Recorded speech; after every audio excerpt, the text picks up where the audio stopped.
Hello everyone, myself Shalini from the Department of CSC from Marri Laxman Institute of Technology and Management. Today I am going to discuss about the topic relations from the subject discrete mathematics. So let us go into the topic. So a relation is nothing but set of ordered pairs that is formed from one set to another set. So let us consider set A is having m number of elements and set B is having n number of elements. Then the ordered pairs that are considered from set A to set B can be called as a relation. So relation R can be defined as subset of Cartesian product. So here Cartesian product describes a set of all possible ordered pairs from one set to another set, but relation describes only a subset of that, which may be the same number of ordered pairs or less number of ordered pairs from a Cartesian product. So let us consider there are some set of elements like A equal to set of 1, 2, 3 and B equal to set of A comma B. So A cross B, the Cartesian product can be defined as we need to form the ordered pairs A comma B such that small a belongs to set A and small b belongs to set B. So this is how we form a pair. So in that case A cross B can be represented as 1 comma A, 1 comma B, 2 comma A, 2 comma B, 3 comma A, 3 comma B. Now this all possible ordered pairs from set A to set B is called as Cartesian product and a subset from this is called as relation. So let us consider an example. I want a relation which contains set of ordered pairs such that A value should be less than or equal to 3 and greater than or equal to 2. So if suppose this is the condition, then what are the ordered pairs we are going to consider here? So A value should be less than or equal to 3 and greater than or equal to 2. In that case, the relation R takes the ordered pairs only 2A, 2B, 3A, 3B, which is satisfying the condition. The first value of the ordered pair should be less than or equal to 3 and greater than or equal to 2. So this is how a relation can be formed. Now what do you observe here is this relation is nothing but the subset of Cartesian product. So we can say that Cartesian product is a subset of all ordered pairs and a relation is the subset of that Cartesian product. So this is how we can define relation. So this is one more example. So set A we are having elements 1, 2, 3 and B we are having A, B, C. So we can form cross product A cross B where the first element is from set A and the second element in the ordered pair is from set B. So we can see the possible relations could be 1A, 2B, 3C. These are only the relations. In case of ordered pairs or Cartesian product, we can write all the possible ordered pairs. So in this case, A cross B can be defined as 1 comma A, 1 comma B, 1 comma C, 2 comma A, 2 comma B, 2 comma C, 3 comma A, 3 comma B, 3 comma C. These are all the possible ordered pairs in the Cartesian product where relation is this relation R is subset of this Cartesian product. So that is the difference between relation and a Cartesian product. So Cartesian product includes all the possible ordered pairs and a relation takes a subset of those ordered pairs based on the condition required. And next, let us go into types of relations. What are different types of relations? These types represent the way how you need to consider the ordered pairs or what rules we need to follow whenever we are taking ordered pairs in a particular relation. So first property is a reflexive. So a relation can be said as reflexive if it is related to itself. So here let us take some elements A which is having the elements 1, 2, 3. So the ordered pairs which are formed with itself on the same set is known as reflexive relation. For example, 1 comma 1. Here A is related with A. A is related with itself where this A belongs to capital A, elements of capital A. 1 comma 1, 2, 2, 3, 3. So this particular relation can be called as a reflexive relation. As the set of elements says, there are only 3 elements, 1, 2, 3. A reflexive on this can be represented as 1, 1, 2, 2, 3, 3. If more number of elements are there in the set, then we include more number of ordered pairs such that in the ordered pair A, B, both A and B value must be equal, where these values belongs to set A. So this is how reflexive can be defined. And next one is symmetric. So when we say relation is symmetric, suppose let us consider there is an ordered pair A, B, and if there exists a relation ordered pair B, A also, then we can say that the relation is symmetric. So here let us consider again the set A equal to set of 1, 2, 3. So here we are having some ordered pairs 1, 2, 2, 1, 3, 3. So here for the given first ordered pair 1, 2, there is 2, 1. For this A, B, there is B, A. And next for the ordered pair 3, 3, A value, B value both are same. So if A, B is 3, 3, B value, B, A value is also 3, 3. In this case, this is also satisfying the symmetric property because A, B, B, A both are equal as A and B are equal values. So we can say this complete relation satisfies a symmetric property. So symmetric in the sense, if there is a pair A, B, then there must also exist a pair B, A in the same relation. Then only we can call it as symmetric. And considering one more example, so let R equal to the ordered pairs 1, 2, 2, 3 on a given relation, on a given set of elements 1, 2 and 3. So here this relation cannot be called as symmetric because for 1, 2 there is no 2, 1. For 2, 3 there is no 3, 2. So we can say that it doesn't form a symmetric relation. So thus symmetric relation can be formed on a set of elements if there exists an ordered pair A, B, and for that ordered pair if B, A also exists, then only we can call it as a symmetric relation. And moving on to the next one, it is transitive. So when can you call a relation as transitive? So let us consider there is an ordered pair A, B which belongs to the relation, B, C also belongs to the relation, then A, C belongs to the relation. So here we need to identify the second element in the first ordered pair must be equal to the first element in second ordered pair. A, B, B, C, then only we can relate this A, C. If this ordered pair is also present in the relation, then we can say that that particular relation is transitive. So let us consider the set of elements A equal to 1, 2, 3 and we are having a relation as 1, 2, 2, 3, 1, 3. Now for this particular relation, so for 1, 2, 2, 3, this is A, B, 2, 3 because I am having the same element here B which is 2 and here the element is also 2. I can call it as B, C. A, B, B, C. I am having 1, 3 in the set in the relation. So I can say this particular relation is transitive. So suppose if A, B is there and B, C does not belong to the relation. If there is A, B, but B, C does not belong to the relation, then you need not check for A, C. You can skip that element and you can go checking for the next element in a transitive relation. So let us consider there is R which is defined for the same set of elements as 1, 2, 1, 3, 3, 1, 1, 1. So here we observe that for 1, 2 which is A, B, we don't have 2, 1. That does not exist. If that does not exist, we can skip it and go for the next element. So next element is 1, 3 which is A, B, 3, 1 which is B, C. There exists 1, 1. So I can say this entire relation is transitive.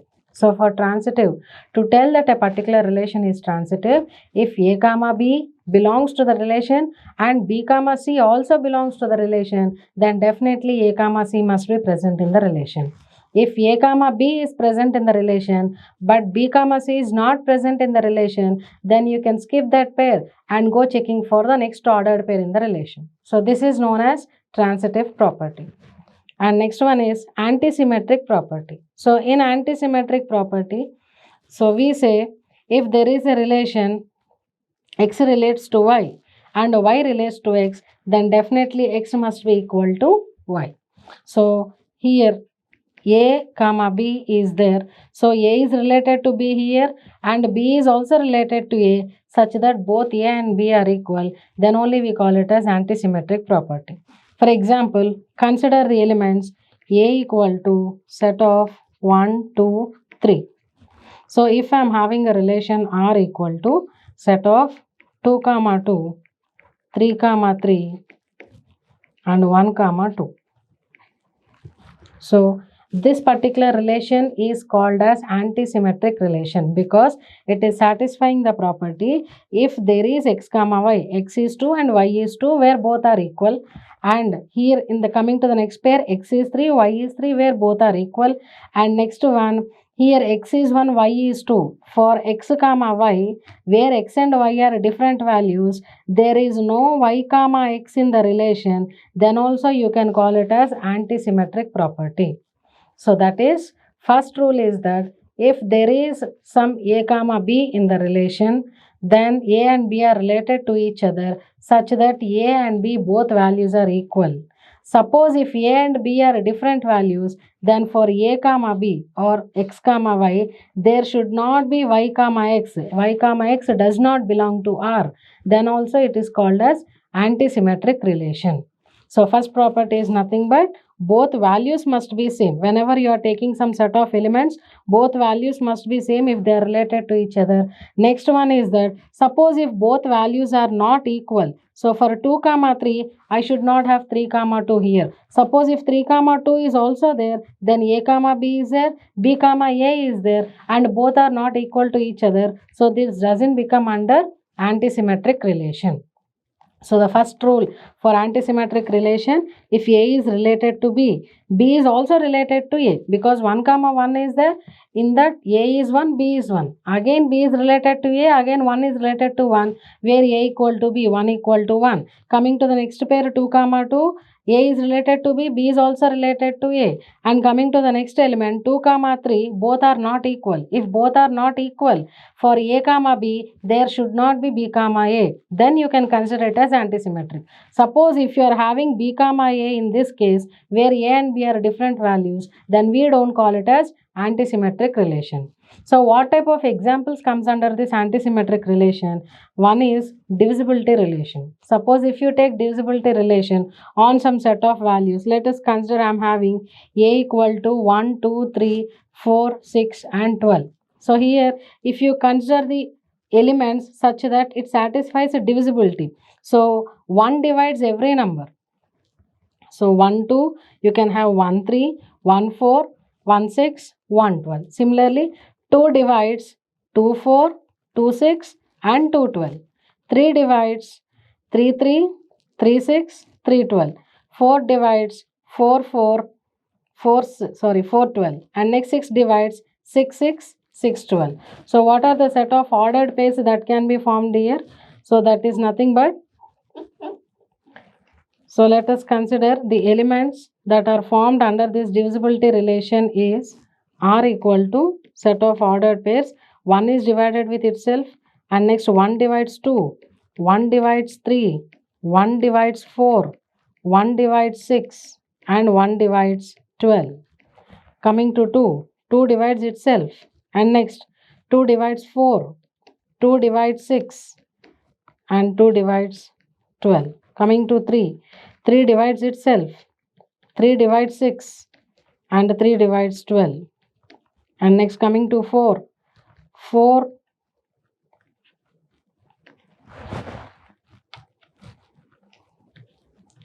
divides itself, 4 divides 12. And coming to the next element 6 divides itself, 6 divides 12. And next 12 divides itself. So these are the possible ordered pairs satisfying this divisibility relation. Now coming to this 1 comma 1, it accepts or satisfies the antisymmetric property because here A is related to B, B is related to A, where A and B both are equal. Coming to the next element 1 comma 2, both are different values, 1 comma 2. So according to the property that we have discussed, for 1 comma 2, if both are different values, 2 comma 1 should not exist. Now in this entire divisibility relation, we don't have 2 comma 1 because 2 does not divide 1, only 1 divides 2. Similarly, for 1 comma 3, we don't have 3 comma 1. For 1 comma 4, we don't have 4 comma 1. For 1 comma 6, there is no 6 comma 1. So in this way, we can decide whether a particular relation is antisymmetric or not. So the two properties we need to check here is, if A is related to B and B is related to A, both must be equal. That is, A must be equal to B. Otherwise, if A is related to B and where A, B values are not equal, then there should not be B comma A present in the relation. Then only we can decide that relation is antisymmetric relation. And coming to the next one, that is operations on relation. What are the possible operations you can perform on the relation? So just like sets, here also you can perform union, intersection, complement of the relations. So let us look at the first one, that is union of the relation. So union says that if there are two relations R1 and R2 on a particular set A, then we have to consider the ordered pairs that are either in R1 or R2. So the same is defined here. R1 union R2 should contain set of ordered pairs x comma y such that this ordered pair can be part of R1 or it can be part of R2. So that is a union of two sets relations on this example. Now let us consider A equal to set of 1, 2, 3. Define relation R1 where R1 equal to 1, 2, 2, 3. And R2 is also another relation defined on the same set, that is 1, 3, 3, 2. So when union is performed between both relations R1 union R2, we need to consider a pair that is present in R1 or R2. So 1 comma 2, 2 comma 3, 1 comma 3, 3 comma 2. Suppose if this 1 comma 2 is also repeated in R2, as it is already considered, we need not write again. So our output will be R1 union R2 equal to 1, 2, 2, 3, 1, 3 and 3, 2. So this is a union between two relations. And next one is intersection. So intersection of two relations can be defined as either the pair must be part of R1 and the pair must be part of R2 also. That is, the pair must be common between two relations. So here again we take a set that is 1, 2, 3 where R1 equal to 1 comma 2, 2 comma 3 and R2 equal to 1, 3, 2, 3. So here we find only one common ordered pair between both relations, that is 2 comma 3. So here we say that R1 intersection R2 is equal to 2 comma 3. 1 comma 2 is not present in R2. 1 comma 3 is not present in R1. So we don't consider that ordered pairs. Hence this is the output for R1 intersection R2. And next one is complement. So complement, in sets we discussed that complement is nothing but the universal set minus a particular set for which you are going to find the complement. In case of sets, A complement can be written as universal set minus A. So here in case of relations, for relation the complement can be defined as the universal set minus relation. But what would be the universal set for relation? That is nothing but A cross B, because A cross B contains all set of ordered pairs and relation is part of that ordered pair or subset of that ordered pair. So here R complement, that is relation complement, equal to cross product of sets minus relation, the ordered pairs present in that particular relation. Just like when you want to find A complement, how you calculate as U minus A, universal set minus A, here R complement equal to all set of ordered pairs, that is A cross B, the Cartesian product minus the ordered pairs present in R. So that is R complement equal to, we need to consider the ordered pairs x comma y such that x comma y should be present in A cross B, but it does not belong to R. It should not be part of R. Now in this example, let A equal to 1, 2, 3 defined by R equal to 1, 2, 2, 3. For actually 1, 2, 3, what would be the possible ordered pairs? Here only one set is given, that is an identity relation. So for A equal to 1, 2, 3, the set of ordered pairs can be formed between the same set, on the same set. A cross A can be represented as A cross A can be represented as a set of ordered pairs 1, 1, 1, 2, 1, 3 and next 2, 1, 2, 2, 2, 3. and next 3 1, 3 2, 3 3. This is the universal set, that is a cross product between the two sets. And now we need to find R complement, where R is already defined. It is 1 2 2 3. So eliminate 1 2 2 3 from this Cartesian product, and remaining all pairs can form the R complement. So this is how R complement must be represented.